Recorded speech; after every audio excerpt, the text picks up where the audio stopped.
नमस्कार, मैं हूं नीलू।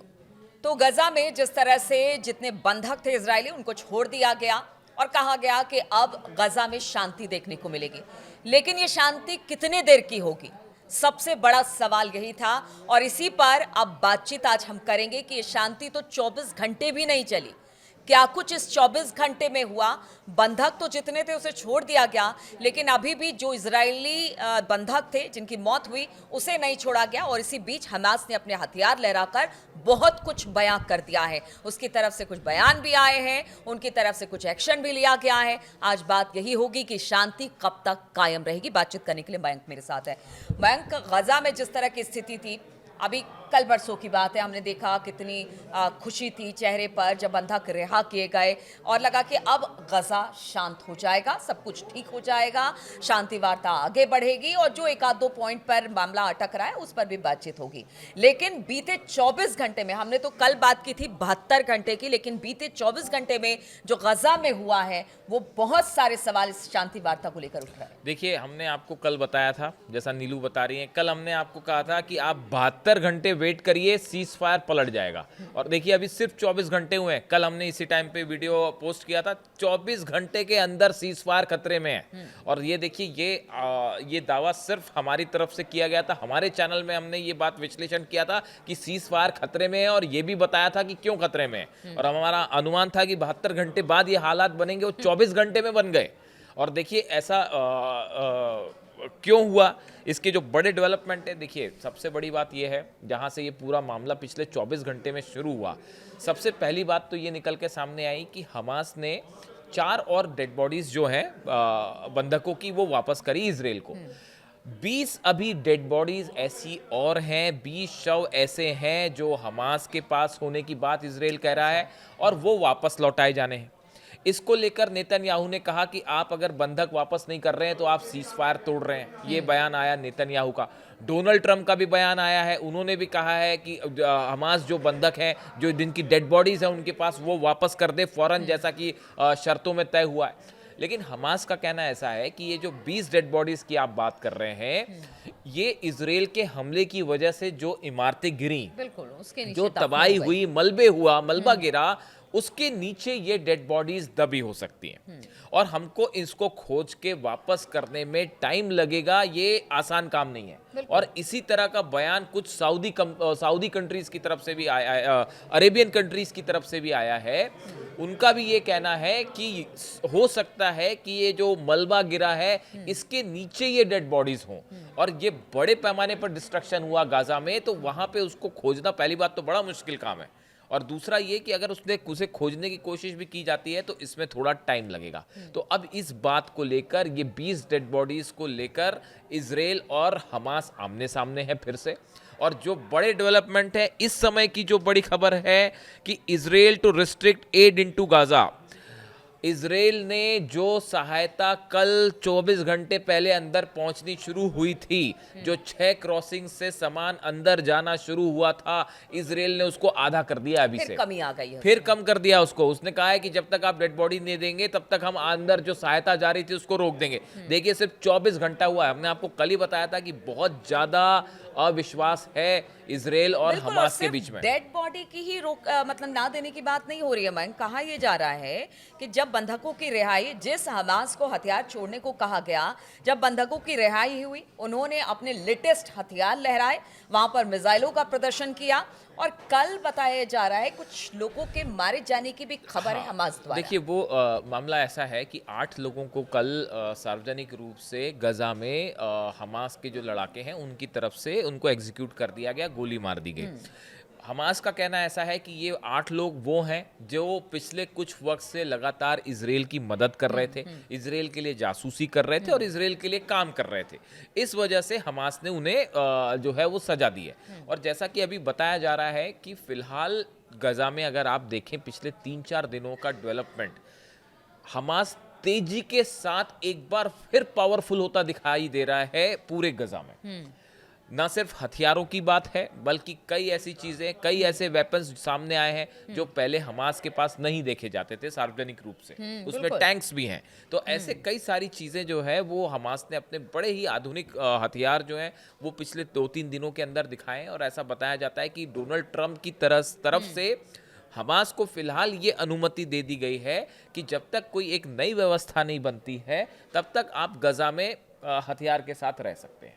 अच्छा। ये एक अंदर की बात है जो कि सोशल मीडिया में चल रही है और कई सारे एक्सपर्ट भी इस तरह की बात बता रहे हैं कि डोनाल्ड ट्रंप की तरफ से फिलहाल ये कहा गया है कि जब तक दूसरे दौर की, देखिए आप, डोनाल्ड ट्रंप की शर्त साफ है कि हमास को अपने हथियार छोड़ने पड़ेंगे। ये डील का सबसे अहम हिस्सा है और हमारे मुताबिक ये वो मुद्दा है जहां के आके बात बिगड़ जाएगी।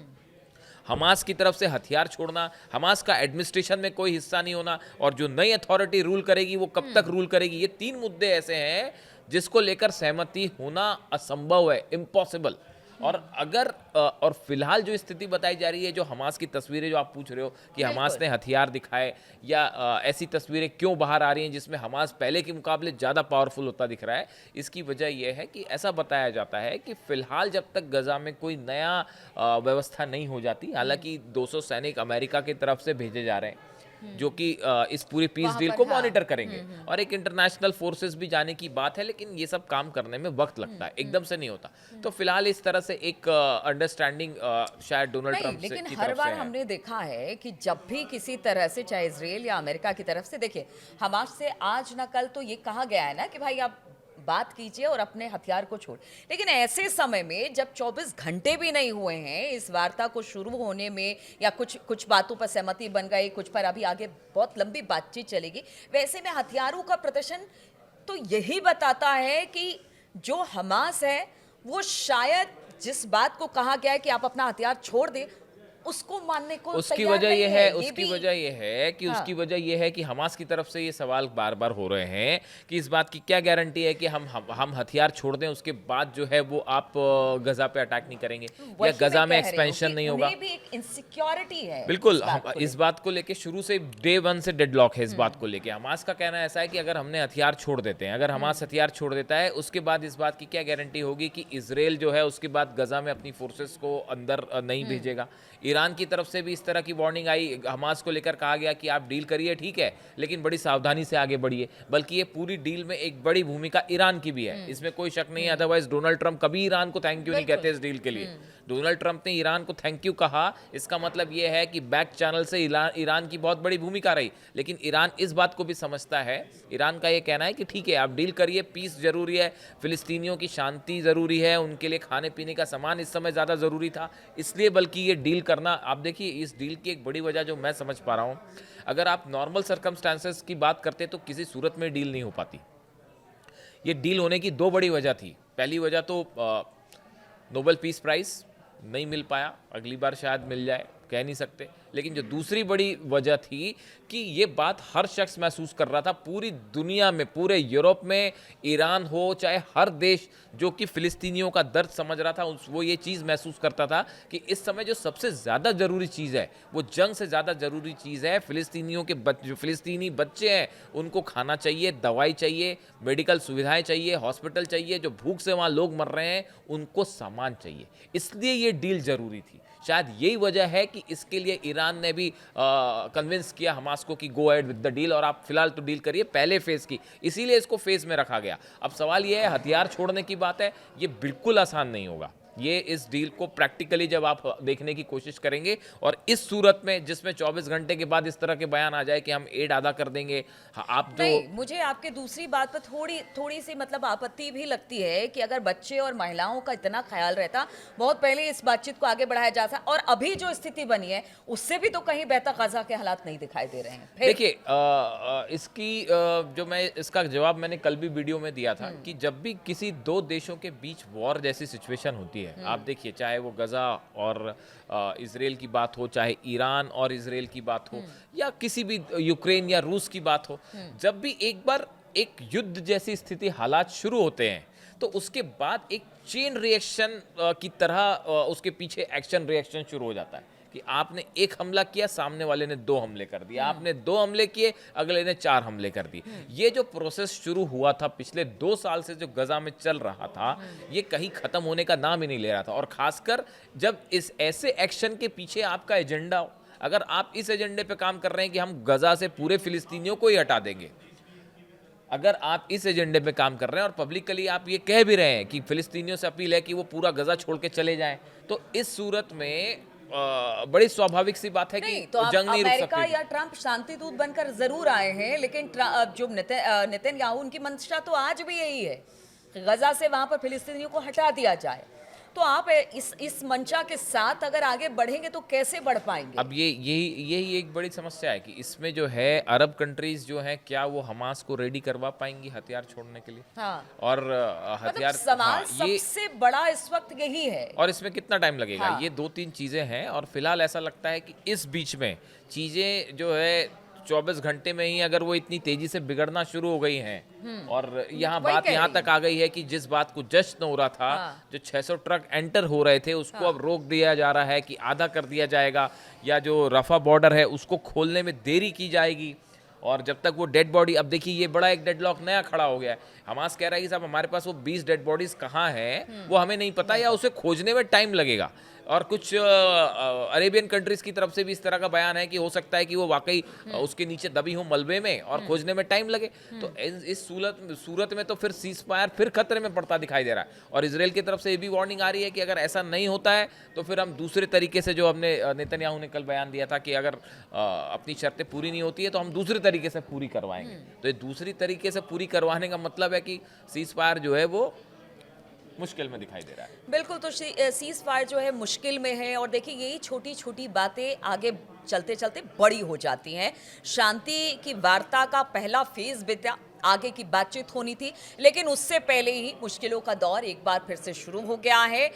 इजराइल अपनी बात रख रहा है कि जल्द से जल्द जो मृत बंधक थे उनके शवों को उनको सौंपा जाए, लेकिन हमास अपनी मजबूरी बता रहा है। इस बीच हमास ने अपने हथियारों का प्रदर्शन भी किया है और इस दौरान कुछ लोगों की मौत भी गजा में हुई है। अब ये छोटी छोटी बातें आगे चलकर कितनी बड़ी होंगी और किस तरह से क्या स्थिति एक बार फिर से बिगड़ेगी, क्या ट्रंप और अरब देश इस स्थिति को काबू करने में कामयाब होंगे, इस पर लगातार हमारी नजर बनी रहेगी। और आपके फीडबैक का हमें लगातार इंतजार रहता है। आप अपना फीडबैक हमें जरूर दीजिए, जिससे हमें पता चल पाए कि हमें और क्या करने की जरूरत है, जो आपको पसंद आए। मैं कुछ कहना चाहेंगे मेरे? आप कमेंट्स करिए, आपके कमेंट हम पूरे ध्यान से पढ़ते हैं और आपकी राय इसलिए भी महत्वपूर्ण होती है ताकि हमें भी एक आइडिया लगता है कि गजा को लेकर आप क्या सोचते हैं, इस सीज फायर को लेकर आप क्या सोचते हैं। ये वीडियो हम आप लोगों के लिए बनाते हैं, इसलिए आपकी राय बहुत जरूरी है। आप इस पूरी डील के बारे में क्या सोचते हैं, हमास को लेकर क्या सोच रहे हैं, इजराइल को क्या सोच रहे हैं, कमेंट करके जरूर बताइए। तो आज की चर्चा में फिलहाल इतना ही, और बहुत बहुत शुक्रिया आप सभी का इस चर्चा में हमारे साथ शामिल होने।